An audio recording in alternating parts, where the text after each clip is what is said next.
BlackRock wants you to buy as much Bitcoin as possible. And I want to talk about that, talk about why that is. It's not exactly what you think. They're going to make billions of dollars from this, but a lot of people don't understand how it actually works. I want to break down the numbers and talk about why it's such a profitable thing for them to be doing, why they want you to buy so much Bitcoin, why Fidelity, ARK Invest want you to do the same. I will apologize too. It looks like the audio and video is a little bit off from the first recording on this, but I think that the information is really important, so I'm just going to play it from here on out. I also want to thank Crypto.com, but we'll talk more about them. Also, I am still a little bit sick. I realize I keep on saying that like every video, but I apologize for that. We'll get through it, back to the normal sounding content in a little while. Now, Bitcoin is doing extremely well here today. Now, who knows what it's at when you watch. Could be at new yearly highs, or it could be back down under 37,000. But I wanted to talk today about why Fidelity and why BlackRock and these companies want you to buy Bitcoin, why they want the ETFs to be approved, and how much money they can make. Because the numbers are nuts when you break them down. A lot of people think that they're just front loading. They're buying a bunch of Bitcoin right now. While that could be the case, we know that BlackRock is buying some Bitcoin. They said that they're going to seed their ETF, which means they're basically buying the initial amount. I think there's more to it. Now, we don't know exactly how much Bitcoin BlackRock holds or other companies hold.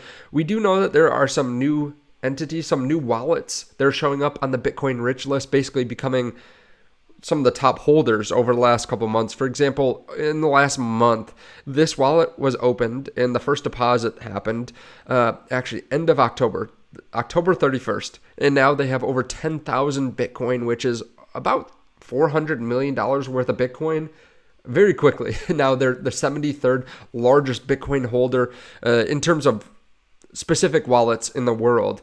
And they've been buying thousands of Bitcoin sometimes at a time, or transferring thousands at a time.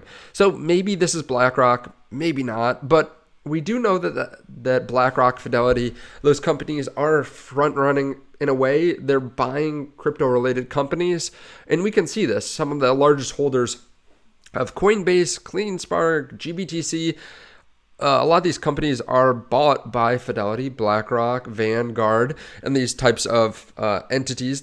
It makes sense because they are some of the largest asset managers in the world.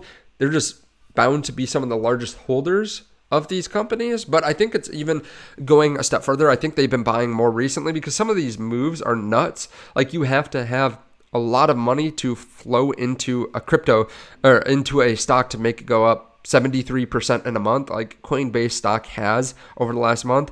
And it's a $30 billion company. So it's gone from a $17, $18 billion market cap up to a $30 billion market cap in 1 month. Hedge funds could do that, but most likely it's large money like BlackRock, Fidelity, trying to push their clients to buy these assets. I mean, same thing with CleanSpark. It's up 55% a month. Year to date, it's up 214%. GBTC also up 18% this month. Year to date, up 284%. The discount is closing too. So I think these entities are buying up Bitcoin related stocks, but it goes a lot further than that. They're going to make so much money from this ETF being approved, and it's not just buying GBTC or CleanSpark. They are going to make hundreds of millions, if not billions of dollars a year from these ETFs. And I'm going to break down the numbers. Before we go any further, I want to talk about Crypto.com because they just announced a huge new option of making money on their platform. I want to talk about that. But if you don't know about them, they are one of the easiest places to buy Bitcoin, Ethereum, and a bunch of other cryptocurrencies. They have millions and millions of users. And they just unveiled the strike options, which is now available for US users through the Crypto.com app.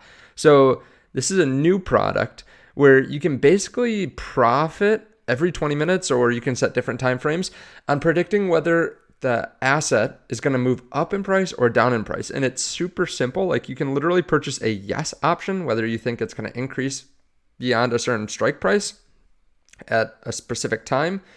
And if it goes above there, then you win.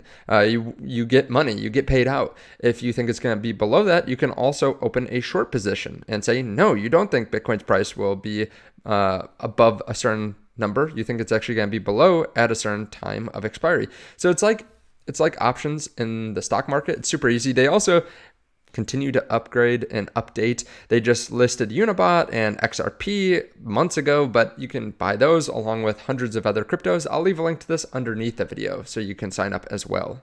So how are BlackRock, Fidelity, Vanguard, possibly down the line, ARK Invest, how are they going to make so much money? Well, let's break it down. So first of all, they're probably going to buy some Bitcoin to seed their ETFs. We already know this. BlackRock has said this. And let's just say they buy $100 million. Definitely possible. For example, right now, BlackRock has about $7 billion in cash and short-term investments. It fluctuates a little bit, but around $7 billion right now. They could go out and buy, 2% of their cash they could buy Bitcoin with. They also have a lot in AUM, or assets under management. It's hard to know exactly because the markets fluctuate, but somewhere around $10 trillion.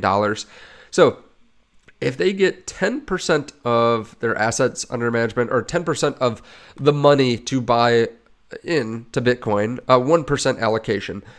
So 10% of their clients buy Bitcoin, but they just move their portfolios to hold about 1% in Bitcoin.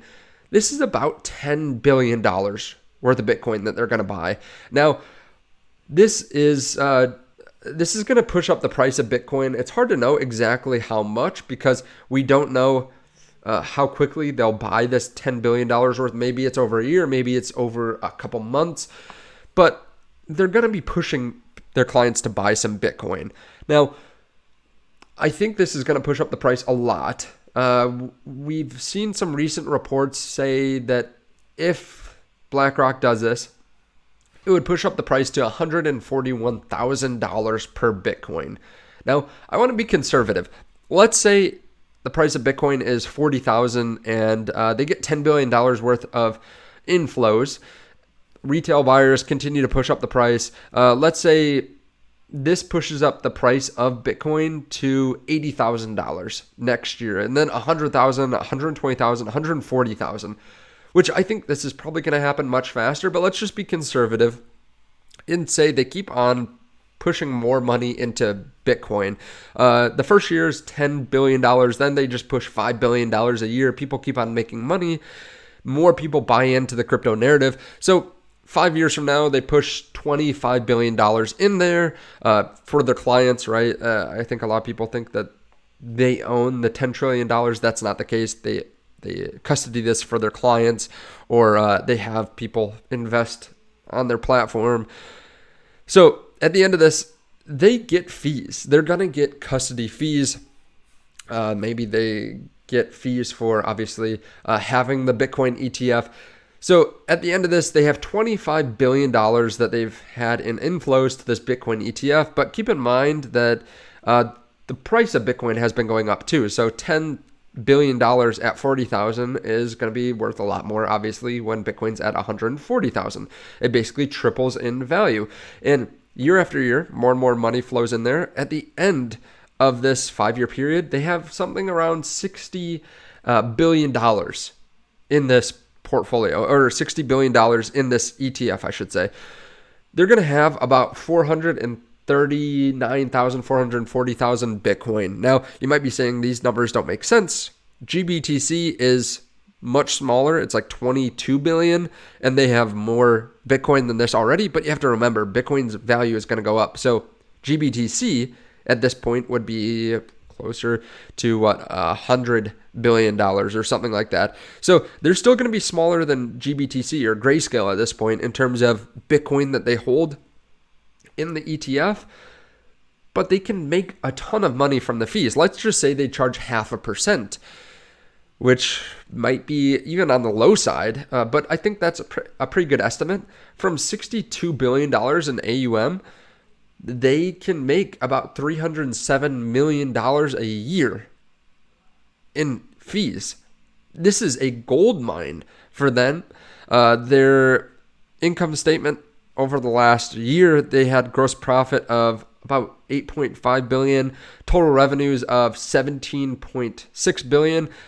I think that this could actually balloon a lot more than this if they charge, let's say, a 1% fee, or they get a lot more people to buy in. They upcharge. Maybe they sell custody service, so you can hold your own Bitcoin, but we'll hold it for you, so you don't have to buy an ETF. You have all the properties of Bitcoin. You can withdraw it from us if you want, but we'll hold it in the meantime. Maybe they'll charge 1% instead of 0.5% for that. There are a lot of different ways that they could make money from this. I think they'll be making billions of dollars, and this is just based on $140,000 price per Bitcoin. Years from now, it could be a lot higher than that, and they could have a lot more in AUM. They could be pushing a lot more people to actually buy this, because 5 years from now, they're going to have a lot more than 10 trillion in assets under management. And this is just under 1%. This is like 0.5% of what they have in AUM right now. 5 years from now, they could have 15 or 20 trillion. So they could have like 0.25% of their AUM in Bitcoin and be making basically 300 million, maybe 500 million, $1 billion that pretty much goes to their bottom line.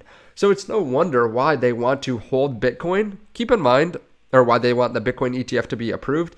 Keep in mind, they're also going to make some money from their initial purchase. So up here, we had them buying $100 million worth. Now they would have profited about $250 million, which is kind of small peanuts for them, but still a nice investment if it goes up to 140,000. And in the meantime, they've made about $1 billion in profits just scaling up. So again, there's no wonder in my mind why they want these to be approved. It's basically a cash printing machine for them, and they can charge much higher fees than they could for something like an index fund. So if they can get a lot of adoption in cryptocurrency, if they can get people to buy Bitcoin, they're going to be printing money. Now, let me know your thoughts on this underneath the video. Let me know if there's something I'm missing. Let me know if this is something you had even thought about before. Again, check out crypto.com underneath the video, and I'll see you in the next one. Bye.